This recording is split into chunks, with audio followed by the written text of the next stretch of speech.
안녕하세요. 40대 초반 여성이에요.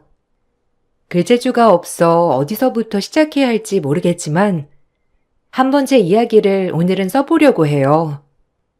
부모님께 많은 사랑을 받고 자란 저는 성인이 되어서 남편을 만났는데 이보다 더 완벽한 남자가 있을까 생각하며 남편을 만나게 되었어요. 남편은 모든 면에서 훌륭했는데 일이면 일, 가정이면 가정, 똑똑함이면 똑똑함, 뭐 하나 빠지지 않는 그런 남자였죠. 그래서 그런지 시댁에서도 저에게 늘 남편 잘 만났다고 늘 누누이 말하며 저에게 강조하더라고요. 결혼을 하기 전 완벽주의 남편의 성향이 조금은 마음에 걸렸지만 그래도 실수투성이 남편보다야 모든 면에 철두철미한 것이 좋다고 생각을 했기 때문에 그 모습조차도 좋아 보이더라고요. 전 그렇게 남편과 연애를 한 뒤 바로 결혼을 했습니다. 가진 거 딸랑 몸뚱이만 가져온 네가 우리 아들같이 내 만나서 얼마나 모든 걸 누리고 사니? 너 무조건 우리 아들한테 잘해야 해. 우리 아들이 딱 하나 단점이라면 보는 눈이 없다는 거다. 에휴, 진짜 왜 하필 너같은 애를 만났다니? 어머니, 이제 좀 받아들이실 때도 되지 않았나요? 그래도 결혼한 지 이제 2년이 다 돼가는데 항상 저 볼 때마다 그런 말씀은 좀 마음이 안 좋네요. 전 어머님한테도 정말 잘해드리고 싶고 행복하게 살고 싶어요. 그런데 왜 자꾸 그렇게 말씀하시는 거예요? 뭐야? 네가 모자라니 모자란다고 하는 거지. 내가 뭐 트집 잡아서 말한다는 거냐? 하여튼 마음에 안 들어 정말. 우리 아들이 어디 너 같은 거 만날 군번이나 되는 줄 아니? 뼈 빠지게 공부시켜놨더니 엄한 여자 좋은 일만 시켰네 정말. 회계사인 남편이 늘 자랑스러운 어머님은 평범한 직장인인 저를 무시하셨어요. 결혼 때도 반대가 있었지만 신랑이 밀어붙였기 때문에 결혼을 할 수 있었죠. 하지만 이런 힘든 시집살이에도 버틸 수 있었던 것은 남편이 정말 한결같이 저에게 다정하고 늘 변하지 않았기 때문이에요. 남편이 저절로 저한테 잘하니 시어머니가 절 미워하시지만 그런 남편을 낳아준 시어머니에게도 정말 잘해야겠다고 생각을 많이 하게 되었던 거죠. 하지만 시어머니는 시간이 지나도 저를 미워하시는 건 여전했어요. 오늘도 엄마가 뭐라고 해? 내가 진짜 엄마한테 단단히 뭐라고 일러뒀는데. 미안하다. 너한테 내가 너무 면목 없어. 아무래도 어머님한텐 당신이 최고니까 내가 못마땅하신 거지 뭐. 항상 마음을 안 열어주시니까 그게 좀 속상하긴 해. 언젠간 풀리시긴 할 건데 참 그게 언제가 될지. 미안하다. 내가 더 잘할 테니까 네가 마음 풀어. 아, 그리고 장인어른 장모님한테도 한동안 못 갔는데 여기 용돈. 네가 좀 주말에 가서 어머님 아버님 맛있는 것도 사다 드리고 그래. 내가 이번 주말엔 일이 있어서 같이는 못 가겠네. 하나뿐인 딸인데 얼마나 보고 싶겠어. 그러니까 이거 받아. 아, 너무 많아.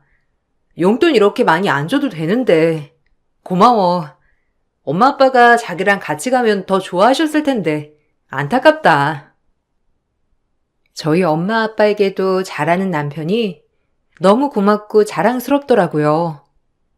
저희 부모님도 그런 사이를 자랑스럽게 여겼고 항상 저에게 남편에게 더 잘하라는 말을 입에 달고 사셨어요. 그 정도로 모든 것이 완벽한 남편이었고 아주 훌륭했죠. 윤서방 같은 사람 없어. 얘기 들어보면. 너 시집 진짜 잘 간 거야. 아휴, 바쁘지 않으면 오늘 내가 시험닭 한 마리라도 잡아주는 건데. 윤서방은 항상 주말에도 늘 바쁜 것 같아 안타깝다. 몸이나 골골거리지 말아야 할 텐데. 건강은 하지? 그럼 당연하지. 영양제며 식사도 내가 신경 써서 잘 챙겨서 괜찮아. 엄마가 윤서방 좋아해주니 좋네. 당연히 내 딸 이렇게 호강시켜주는데 내 눈엔 눈에 넣어도 안 아픈 사이지. 다음엔 윤서방이랑 같이 와. 알겠지? 친정 부모님이 좋아하시는 모습을 보면 더 좋더군요. 정말 시집을 잘 간 것 같았고 시어머니 때문에 힘들 때가 있어도 남편은 이렇게 제 마음을 잘 풀어주었어요. 그리고 무엇보다 저희 부모님한테도 잘하려고 굉장히 애를 많이 썼기 때문에 섭섭한 게 생겨도 마음이 참 잘 풀어지더라고요. 그렇게 저의 결혼 생활은 이렇게 흘러갔는데 남편과의 사이에서는 아무런 문제가 없다고 생각하며 말이죠. 그럴 무렵 결혼한 지 2년이 넘어가서야 저는 임신을 하게 되었지만 남편의 반응이 의외였어요. 좋아할 줄만 알았던 남편은 제가 임신 소식을 전하자 조금 예민하게 굴더라고요. 남편의 의외의 반응에 저 역시 상처를 받긴 마찬가지였어요. 결혼 전부터 아이를 그렇게 원하지 않던 남편이었지만 그래도 혼자 만든 아이도 아닌데 저렇게 반응을 하니 제가 너무 당황스럽더라고요. 항상 다정하고 착한 남편이었지만 이 부분에 있어선 정말 저에게 실망을 주었어요. 뭐? 임신? 아니 싫은 건 아닌데 좀 갑작스러워서 놀랍긴 하네. 그래도 내가 결혼 전에 말했듯이 나는 아이는 단 한 번도 생각해 본 적이 없어가지고 좀 생각할 시간이 필요할 것 같아. 이렇게밖에 말 못해서 정말 미안해. 어쩔 수 없어. 당신이 결혼 전부터 아이는 없어도 될 것 같다고 말한 거 알아. 그런데 이렇게 아이가 생겼는데 어떻게 대놓고 실망을 할 수가 있어? 정말 실망이다. 아이는 나 혼자 만들었어? 당신 아이잖아. 일단 나중에 얘기해. 당신도 나도 지금 좀 그러니까. 아니 난 싫은 게 아니라 놀라서 그랬던 거야. 그러니까 좀 진정해. 너도 아이 별로 좋아하지 않는다고 했잖아. 그래도 생긴 아이인데 그렇게 얘기하지 마. 난 그래도 우리 아이 심장 소리 들으니 너무 벅차고 기분이 묘했는데 자기는 어쩜 그래? 난 그냥 자기랑 이렇게 둘이 알콩달콩 살고 싶으니까 그러지. 아무래도 나는 좀 누군가를 책임지고 하는 게 어렵거든. 남편은 오히려 당황하며 저에게 아이를 별로 좋아하지 않는다고 하지 않았냐고 되묻더군요. 하지만 이왕 생긴 아이이니 전 잘 키워보자고 생각을 했는데 참 섭섭했어요. 그렇게 남편과 처음으로 어색한 한 주를 보냈고 저와 남편이 대면대면하자 시어머니는 또 그게 제 탓인 것처럼 몰아가더라고요. 그리고 아이가 생겨서 호르몬 탓인지 몰라도 이 모든 것이 다 서러움으로 다가왔죠. 남편과도 대면대면한 데다가 시어머니마저 이러니 이 집에서 정붙일 곳이 아예 없어서 눈물만 흘렀어요. 그래도 본인들의 손주인데 어쩜 이렇게 대할까 싶기도 하면서 별의별 생각이 다 들었고 더불어 속상한 마음까지 들었어요. 네가 뭘 어쨌길래 우리 병호가 그렇게 너랑 대면대면한 거야? 병호가 어딜 그러려냐? 네가 분란을 일으킨 거지, 아니야? 아니에요. 저도 기분 안 좋으니까 어머님도 그만하셨으면 좋겠어요. 손뼉도 마주쳐야 소리 나지. 한 명이 그런다고 그런가요? 뭐야? 그럼 우리 병호가 너한테 뭔 잘못이라도 했다는 거야? 그럴 리가 없잖아. 완벽한 내 아들인데. 네가 문제야, 다. 아니라고요. 그런 뱃속의 아이를 달갑지 않게 생각하는 아빠를 제가 어떻게 생각해야 하는데요? 네? 말씀해 보세요. 병호가 그럴만하다면 그런 거지. 그거 가지고 지금 애를 쥐잡듯이 잡는 거냐? 이거 아주 은혜를 갚아도 모자랄 판에 골랑 그것 때문에 지금 우리 아들을 힘들게 한다는 거야? 아주 웃기는 애네 이거. 이래서 없는 것들한테 잘해줘봤자 소용없다는 거야. 그리고 저렇게 열심히 나가서 일하는데 애 키우고 싶겠어? 그럼 힘듦이 2배, 3배가 되는 건데 넌 어쩜 너만 생각하니? 어머님, 이 아기 어머님 손주예요. 어떻게 말씀을 그렇게 하실 수 있어요? 아이가 다 들어요. 그만 좀 하세요. 애 낳으면 남자가 고생이지. 요즘엔 애 없이 사는 부부도 많은데 넌 어쩜 이렇게 시대에 뒤떨어지니? 참나. 시어머니는 모든 것이 제 잘못이라고 하더라고요. 그렇게 임신 초기 극도로 스트레스를 받은 저는 결국 계류 유산을 하고 말았어요. 병원에서도 스트레스를 많이 받았냐고 처음부터 묻더라고요. 그렇게 건강하고 심장도 잘 뛰던 아기가 갑자기 떠났거든요. 처음으로 찾아온 새 생명이 저 때문에 유산된 것만 같아 속상하고 마음이 안 좋았어요. 하지만 남편은 제가 유산을 하자 오히려 좋아하면서 저에게 더 잘해주더군요. 이미 실망할 대로 실망한지라 사실 이런 부분이 크게 와닿지는 않았죠. 그리고 유산을 하자마자 위로해주기는커녕 웃고 있는 그를 보니 솔직히 감정 없는 로봇인가라는 생각이 들 만큼 소름이 돋았어요. 모든 것이 제 탓인 것만 같아 가장 우울했고 내가 아이를 지키지 못했다는 그 죄책감 정말 말로 할 수 없이 크더라고요. 나 유산했어. 나 때문이야. 내가 꿋꿋이 이겨내고 참았어야 했는데 우리 아가한테 너무 미안해. 어떡해? 어떡하냐고. 오히려 잘 된 거지. 사실 아이 때문에 우리 사이 대면대면 했잖아. 우리 그냥 아이 없이 살자. 난 지금처럼 자기랑 이렇게 둘이서 알콩달콩 지내는 게 더 좋아서 그래. 뭐 안타까운 일이지만 그래도 애도 축복 못 받고 태어나는 것보다 그냥 지금 이렇게 유산되는 게 더 나을 수도 있어. 그러니까 마음 추스르고 우리 잊어보자. 여기 카드. 오늘 카드 줄 테니까 백화점 가서 사고 싶은 거랑 너 기분 전환 좀 해. 요즘 꿀꿀했을 거 아니야. 기분 실컷 풀고 와. 카드? 자기 진짜 말 쉽게 한다. 이거 받으면 내가 고마워 여보 이럴 줄 알았어? 어쩜 이렇게 생각이 짧아? 뭐가? 어차피 너랑 나랑 잘 사는 게 중요한 거 아니야? 난 아이 필요 없다고 했잖아. 이번엔 아이 생긴 건 실수이고 원하지 않았다고. 남편의 말을 듣고 어이가 없었고 처음으로 이 남자는 공감대 능력이 떨어진다고 느꼈어요. 아이를 잃고 슬퍼하는 저에게 저렇게 카드를 쥐어주며 기분을 풀는 식으로 얘기를 하는 남편을 보자 여태까지 내가 알고 존경했던 남편이 맞나 싶더라고요. 이미 이런 계기로 남편에게 여러모로 실망을 하니 점점 남편의 단점이 잘 보이기 시작하더라고요.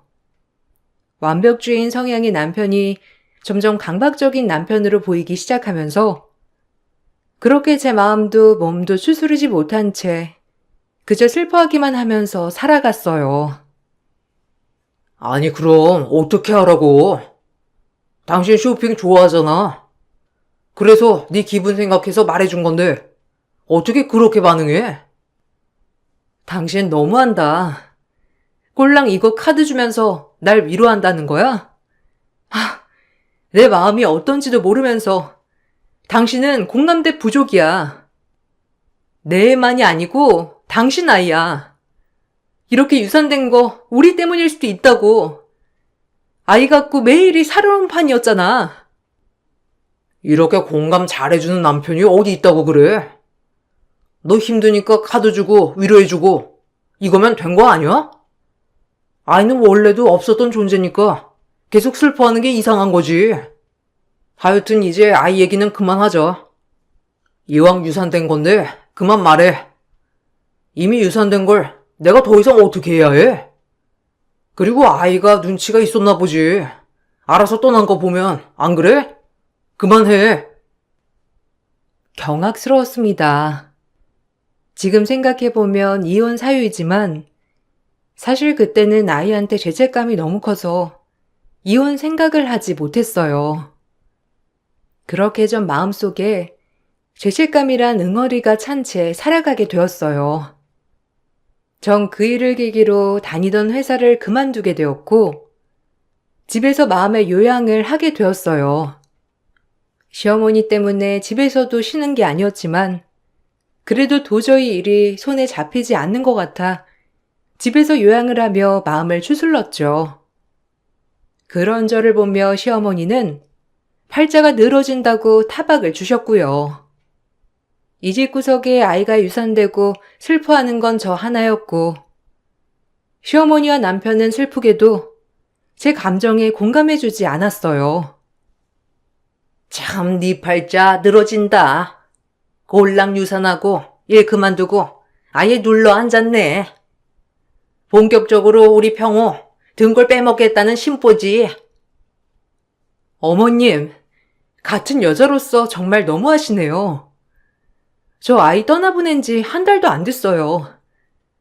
위로는 못 해주실 망정 이렇게 꼭 제 아픈 마음을 들쑤셔야겠어요? 아무리 어머님한텐 아들밖에 없다지만 그 아이도 어머님의 손주인데 너무하시네요, 정말. 너만 유산했냐? 요즘 유산이 얼마나 흔해. 태어나서 죽은 것도 아니고 임신 초기에 자기가 간수 못해서 유산해놓고 널 떠받들라는 거야? 아주 웃기네 진짜. 너 그렇게 눌러앉고 우리 아들 등골 빼먹는 거 나 못 봐. 알겠어? 그러니까 다음 주 내로 일 알아봐라. 집에서 띵가띵가 놀 생각 말고. 왜 우리 아들만 고생해야 돼? 너랑은 완전 생판 남인데 내 말이 틀려? 우리 회계사들이 난 이렇게 누구 하나를 위해서 사는 꼴 못 본다. 무조건 같이 일하고 같이 벌어야지. 너도 정신 차려. 시어머니는 조금도 저를 이해해주지 않았고 오히려 제가 일을 하지 않자 더욱더 잔소리를 하셨죠. 그리고 매번 아침, 점심, 저녁 세 끼를 차려야 한다고 누누이 강조하셨어요. 일이라도 하지 않으면 집안일이라도 하라면서 몸도 마음도 쉬지 못하게 하셨어요. 남편에게 실망한 마음도 한가득이었지만 아이를 잊기 위해서 애를 썼는데 이렇게 지내는 것도 저 자신을 너무 피폐하게 하는 것 같았거든요. 마음은 속상하고 남편이 원망스러웠지만 남편과는 관계 회복을 하기 위해 힘썼어요. 하지만 남편은 뭐가 그렇게 바쁜지 늘 물질적으로만 저를 충족시켜주고 바쁘다는 핑계로 주말에 항상 일을 하러 나갔습니다. 열심히 살고 완벽주의이기 때문에 회사에서도 늘 아등바등 인정을 받기 위해 노력하는 걸 알았지만 지금 제 심정으론 그래도 이번에는 좀 섭섭하더라고요.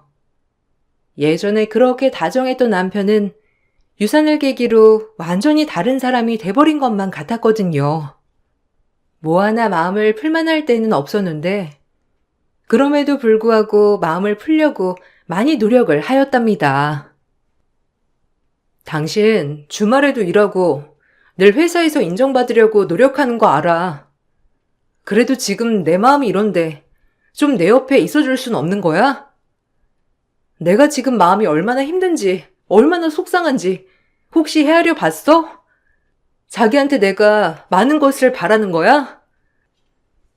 아, 미안.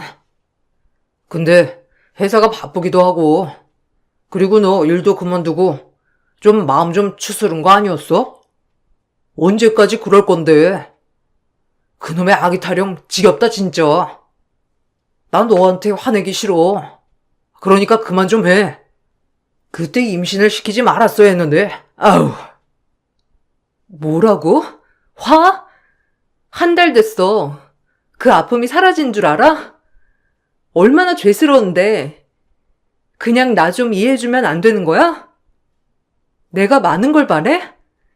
내 옆에서 시간 보내주고 마음으로 진정 위로해달라는 건데 그걸 못해서 지금 나한테 이러는 거냐고. 쇼핑도 싫다, 카드도 싫다. 뭐 어쩌라는 건데? 내가 뭘 어떻게 해줘야 되는데?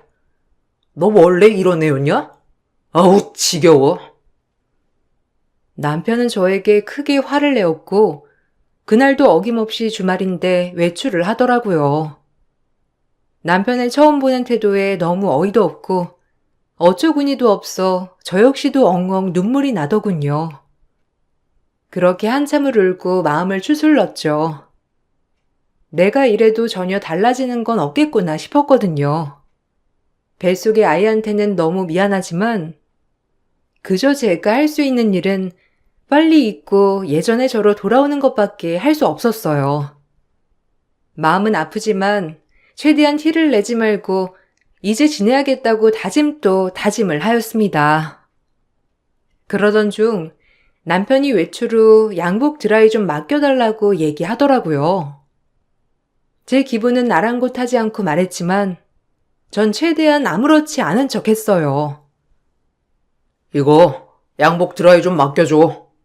다음 주에 입어야 하거든. 미팅도 많고 외부 일정이 많아서 집 앞 세탁소로 부탁해. 알겠어. 또 드라이 맡길 건 없는 거야? 드라이 맡길 거 있으면 다 챙겨줘. 한 번에 가서 맡기면 되니까. 아니야, 그것밖에 없어. 나머진 그냥 세탁기에 넣어도 될 것 같아. 이제 기분 좀 괜찮아진 거야? 얼마나 보기 좋아. 이제 너 같아. 애써 아무렇지 않은 척을 하는 저에게 남편은 오히려 지금이 더 보기 좋다며 이런 것을 계속 유지하기를 바랬죠. 그렇게 남편의 말대로 남편 양복을 드라이 맡기려고 이곳저곳 주머니를 뒤지다 웬 관리비 내역서를 발견했어요. 저희 집 관리비 내역서가 아닌 다른 집 관리비 내역서였는데 자그마치 200만 원이나 하더라고요. 순간 남편의 주머니에 있는 것도 의심이 들더라고요. 그 집 주소에 도착하자 현관문에 절대로 초인종을 누르거나 문을 두드리지 마세요라고 문구가 적혀 있었어요. 그것을 보고 초인종을 누르는 것이 조금 무섭긴 했지만 용기를 내어 초인종을 눌렀고 초인종을 누르자 집 안에서 인기척이 느껴졌죠. 누구세요? 거기 누군가 있다면 저희 좀 꺼내주시겠어요? 제발 우리 좀 살려줘요. 네? 제발 부탁드립니다. 거기 사람 있나요? 문이 안에서 안 열려요? 아니면 문이 고장 난 건가요? 말씀 좀 해보세요. 네? 어떻게 된 일인지. 안에선 절대 안 열리게 되어 있어요. 제발 그러니까 밖에서 제 목소리 듣고 계시면 문 좀 열어주세요. 부탁드립니다. 그 집안에서 문을 열어달라고 애원을 하더라고요. 전 관리소 직원을 불러 현관문을 열게 했죠. 관리소 직원은 이러면 안 된다고 했으나 이 집 명의를 가진 사람의 와이프이고 문 열어도 괜찮다고 제가 재차 말을 하니 문을 열어주었어요. 그리고 일단 안에 있는 사람의 목소리가 같은 여자였기 때문에 조금의 두려움을 떨칠 수 있었어요. 관리소 직원을 불러 현관문을 딴 순간 제 눈앞엔 경악할 장면이 눈앞에 펼쳐지고 말았습니다. 정말 충격 그 자체였죠. 아니, 이게 다 뭐죠? 여긴 저희 남편 명의로 되어 있는 집인데? 그쪽들은 누구세요? 아니, 이게 어떻게 된 일인지. 죄송합니다, 사모님. 제가 어리석었어요. 정말 제 잘못이에요. 절 용서해 주세요. 제가 다 말씀드릴 테니까, 네? 아니, 누구신데. 그리고 저 정말 이해가 가지 않거든요. 이게 어떻게 된 일인지 차근차근 설명해 주시겠어요? 지금 사모님이랑 같이 살고 있는 남자. 사모님도 얼른 도망치셔야 해요. 네? 제발 저 좀 여기서 나가게 해주세요. 다 말씀드릴게요. 나가게만 해주시면 이제 착한 일만 하고 살 거예요. 제발 부탁드려요. 그 여자는 대뜸 저에게 무릎을 꿇으며 잘못했다고 사정을 했고, 그 옆엔 어린아이 한 명이 같이 있었어요. 그 여자는 남편의 상간녀라고 했습니다. 결혼 후 2년 동안 미래를 즐기다 아이까지 가졌고 아이를 낳았다고 했어요. 그리고 남편에게 이혼을 종용했다고 했죠. 남편은 자기 커리어에 이혼은 절대 없다며 상간녀를 압박하기 시작했고, 상간녀가 저에게 이 모든 것을 알리겠다고 협박을 하자 상간녀와 아이를 이 집에 가두고 절대 집 밖으로 나오지 않게 했던 거예요. 전화, 핸드폰 모든 걸 없애고 철저히 주말마다 남편이 장 봐준 걸로 밥을 해먹고 남편만이 드나들 수 있던 집이라고 했어요.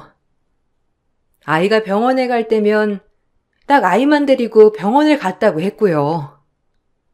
절대적으로 밖에 나올 수는 없었다고 했는데 믿기 힘들더라고요. 전 이 얘기를 듣자마자 정말 경악스럽더군요. 어떻게 이런 일이 있을지.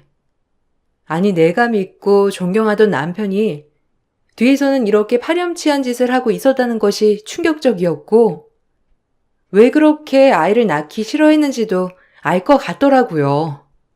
남편은 제가 아이를 가지고 낳으면 훗날 이 모든 일이 벌어졌을 때 양육권이나 친권 문제로 골치 아파지기 때문에 철저히 뜯어 말린 거였어요. 제가 이 말을 다 믿어야 하나요? 당신도 똑같은 사람 아니야? 어떻게 내 남편이랑 2년 동안 나 모르게 그럴 수 있어? 제가 다 죄송해요. 일단 여기서 나가기만 해주시면 제가 진짜 모든 거 다 증언해 드릴게요. 그놈 아주 나쁜 놈이에요. 저도 만날 땐 몰랐어요, 정말. 여기 가두기 시작한 뒤부터 전 그놈이 하라는 대로만 해야 했어요. 이 어린아이도 지금껏 바깥 세상 한 번 못 나가봤어요. 그놈이 절대 나가지 못하게 했거든요. 제발 한 번만 도와주세요. 네? 부탁드려요. 아, 기막혀. 어쨌든 지금 당신도 내 남편이랑 똑같은 사람 아니야? 가정 있는 남자 껴내서 지금 뭐 하자는 거야? 전 재벌 달게 받을게요. 그 사람 진짜 벌 받아야 해요. 제발 그러니까 저 좀 믿어주세요, 사모님. 제가 부탁드릴게요. 그놈 아주 악질 같은 놈이에요. 사모님, 유산하신 적 있으시죠? 그것도 얼마나 와서 좋아하던지. 전 진짜 아이를 낳은 엄마로서 경악스러웠어요. 아, 당신도 똑같아. 그런 말 할 자격이 있어? 당신이나 그 사이코놈이나 다를 게 뭐야? 남의 가슴에 못 박은 건 똑같은 거지. 정말 혼란스럽고 부들부들 이가 갈리기 시작했어요. 그동안 그렇게 완벽에 가까웠던 남편은 뒤에서 이렇게 저지르고 있었더라고요. 전 일단 그 모녀를 대피시켰어요. 그리고 그 모녀는 집에서 탈출하자마자 남편을 고소하였고, 즉시 경찰이 남편 회사에 들이닥쳐 남편을 수사하기 시작하였어요. 그리고 전 이 모든 것들이 너무 끔찍해 말도 섞고 싶지 않더라고요. 그 즉시 이혼소송과 함께 정신적 피해 보상에 대한 위자료 소송을 진행하였어요. 남편이 다니고 있는 회사는 한국에서 꽤 큰 회계 법인이었기 때문에 즉각적으로 남편의 수사가 시작되자 남편은 회사에서 해고를 당했어요. 그리고 전 상간녀에게도 소송을 걸었고, 그렇게 묵묵히 홀로 싸움을 시작하였어요. 당신 지금 그 정신병자 말을 듣겠다는 거야? 나 따라다니는 스토커라니까. 형편이 너무 안 돼서 월세 준 것뿐이야. 나 알잖아. 불쌍한 사람 못 지나치는 거. 당신한테 나 완벽한 사람 아니었어? 내가 그럴 리가 없잖아. 안 그래? 제발 믿어줘. 아니, 당신은 그럴 사람이야. 당신이 지나치게 추구하는 그 완벽주의의 성향도 사이코적인 성향이야. 내가 애 낳으면 나중에 혹시라도 양육권이나 친권 분쟁이 생길까봐 애 낳는 걸 극도로 싫어했니? 너도 결과론적으로 네가 이렇게 될 걸 알았던 거 아니야. 넌 인간이 아니야. 나 몰래 바람 피운 것도 모자라서 미친 거지 아주. 그리고 네 핏줄을 낳았는데 그 핏줄마저 단 한순간도 밖에 나가지 못하게 해? 네가 그러고도 인간이야? 소름 돋아. 너란 놈 진짜 역겹다. 남편은 제 말이 끝나자마자 허탈하다는 듯이 웃더라고요. 진짜 소름이 돋고 무서웠습니다. 이 와중에 웃을 수 있다는 것이요. 웃으면서 계속 아니라고 하는데 너무 인간 같지 않아서 말이 다 안 나오더군요. 정말 소시오패스 같았어요. 이 와중에 웃음이 나니까요. 아니라니까. 너희 같은 미개한 것들이 뭘 알겠어. 그리고 잘못을 했으면 벌을 받아야지. 걔가 나 협박만 안 했어도 나 이러지 않았어. 알아? 다 걔가 자초한 일이라고. 그리고 네가 이렇게 일을 크게 만들지 않았어도 우린 아무 문제 없이 행복하게 살 수 있었어. 넌 내 말만 들으면 행복해 했잖아. 남편 잘 만났다고 말이야. 안 그러냐고. 이런 사이코인 줄 알았으면 진작 이혼했지. 아이 유산됐다고 했을 때 감정 없이 잘 됐다고 하는 거 보고 느꼈어. 인간이 정상이 아니라는 걸. 근데 진짜 이런 놈일 줄이야. 넌 이제 사회의 경이야. 널 그렇게 자랑스러워하던 네 엄마 가슴에 대목 박고 어디 한번 깜빵에서 썩어봐. 너 같은 놈을 낳고 네 엄마 미역국을 먹었다니 참 한심하다. 난 아무 죄 없다니까. 자기는 나 알잖아. 그러니까 그 여자가 다 거짓말 하는 거야. 내 말 믿어야지. 내가 얼마나 잘해줬는데. 아니, 네 죄를 인정하지 않는 것 자체가 정상이 아니야. 그런 짓을 하고도 뻔뻔하게 그 여자 탓하는 꼴이란. 물론 그 여자 잘한 건 없지. 아마 유부남이랑 바람 피운 죄를 톡톡히 치렀겠지. 너 하나 때문에 참 이게 다 무슨 꼴이니? 이젠 벌 달게 받아. 전 더 이상 말을 하지 않았고 남편은 결혼하자마자 외도로 인해 혼외자까지 준 상황이라 이혼 소송은 쉬웠어요. 모든 것이 다 제 쪽으로 유리하였고 다만 혼인 취하 소송은 힘들더라고요. 혼인을 한 뒤에 외도가 있었기 때문에 이 부분에 대해서는 취소는 어려웠고 이혼으로 가야 한다고 변호사님이 말씀해 주셨죠. 그렇게 저는 이혼 소송과 함께 재산 분할, 그리고 정신적 피해 보상에 대한 위자료 소송까지 모두 다 이겼습니다. 그리고 상간녀 소송 또한 확실하게 상간녀가 남편을 고소하였기 때문에 이 부분에서도 5천만 원이라는 돈을 받을 수 있었죠. 그리고 남편은 이제 상간녀와 함께 형사소송으로 넘어가게 되었어요. 시어머니는 아들을 그렇게 믿고 있다가 이 사단이 나자 법정에서 2번이나 졸도하셨고 이제 와서 저에게 남편을 구제해달라는 둥 말도 안 되는 소리를 하며 저에게 애원을 했습니다. 그 애미에 그 아들이라고 느꼈어요. 네가 좀 말려봐라. 우리 아들 알잖아. 그런 짓 못하는 거. 우리 아들이 뭐가 아쉬워서 그러겠니? 우리 아들은 회계사야, 회계사. 대한민국에서 연봉도 탑에 드는 회계사란 말이야. 어떻게 그런 아들이 저런 말도 안 되는 죄를 뒤집어 쓸 수 있어? 이거 혹시 너랑 천연이랑 짜고 친 거 아니야? 아니, 우리 아들이 그럴 리가 없잖아. 이건 단단히 오해라고. 정신 차려 이 아줌마야. 당신이 그렇게밖에 못 키운 거야. 누구를 탓해? 평생 아줌마도 본인 탓하며 속죄하고 사세요. 당신 아들 정상이 아니야. 겉에선 완벽하게 보이고 싶고 뒤에선 저런 더러운 짓거리 하면서 아무런 죄책감도 못 느끼는 사이코라고. 뭐라고? 우리 아들이 어째서 사이코야? 회계사라니까? 이게 아주 막 나갔네. 너 전현이랑 짜고 우리 집 재산 빼돌리려고 짜고 친 거 아니냐? 우리 아들이 그럴 리가 없잖아. 난 못 믿어. 못 믿는다고. 이건 무슨 큰 음모임이 분명해. 안타깝네. 참 본인이 얼마나 오냐오냐 했으면 아들이 그랬겠어? 아들이 저렇게 된 건 아줌마 잘못도 있어요. 알겠어요? 콩 심은데 콩 나지 않겠어? 당신도 그렇게 아들 유세 떨더니 벌 받았다고 생각해. 어디 한번 범죄자 엄마로 살아봐, 이젠. 아무리 말해줘도 시어머니는 믿지 않으셨어요. 그리고 남편은 12년이란 징역을 받게 되었고 12년 동안 사회에 격리되었죠. 법정 구속행위 떨어져도 끝까지 웃는 모습을 보니 정말 그는 정신 이상자 같았죠.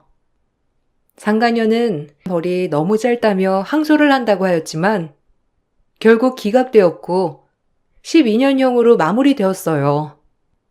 그리고 상간녀도 싹싹 저에게 빌더라고요. 정말 죄송합니다. 저도 벌 받은 거예요. 유부남인 거 알았는데도 멈추지 못했어요. 결국 이 꼴이 났지만 진짜 죄송해요. 나 당신 얼굴 보고 싶지 않아. 당신도 어쨌든 저놈이랑 한패나 마찬가지니까 안 그래? 애만 불쌍하지. 당신 같은 엄마애 그리고 그 사이코 같은 아빠애. 그건 당신이 평생 책임지고 애한테 속죄하고 살아. 애가 자기 마음대로 태어난 건 아니니까. 알겠어? 네, 감사해요. 그리고 사모님 아니었으면 아직까지 그 집에 갇혀 있었을 거예요. 제 은인이십니다. 정말 감사해요. 됐어요. 나도 사람 잘못 본 탓이지. 누굴 탓하겠어? 어쨌든 평생을 아이한테 속죄하는 마음으로 좋은 일 하며 살아요. 상간녀는 거듭 저에게 죄송하고 용서해달라며 빌었고 더 이상 저는 말을 섞고 싶지도 않아 대화를 마무리했어요. 남편은 물려받은 재산으로 혼외자 양육비도 꼬박꼬박 챙겨주어야 했어요. 그리고 저에게도 재산 분할을 많이 해주었기 때문에 시어머니 또한 남은 것이 없는 지경에 이르렀는데 그야말로 두 모자의 몰락이었죠. 그렇게 대단하게 생각하던 아들의 몰락을 눈으로 지켜본 시어머니는 실성을 하였고 아직도 그럴 리가 없다며 그러다가 결국 요양원으로 가게 되었어요. 딱 아들과 단둘 뿐이었거든요. 제 인생에도 이런 일이 벌어질 거라곤 상상도 하지 못했는데 진짜 별의별 일이 다 벌어지더군요. 하지만 어느 정도 시간이 지나고 지금은 마음을 추슬렀어요. 그래도 지금은 시간도 많이 지났고 아픔을 거의 다 잊고 지내고 있답니다. 지금은 기분 좋게 행복만을 생각하고 있어요. 안 좋은 일 있은 뒤엔 좋은 일이 일어날 테니까요. 여러분들도 안 좋은 상황이 벌어지더라도 언젠간 좋은 일이 올 테니 꼭 마음 추스르시고 행복하시길 바랄게요. 글솜씨 없는 제 글이지만 읽어주셔서 정말 감사합니다.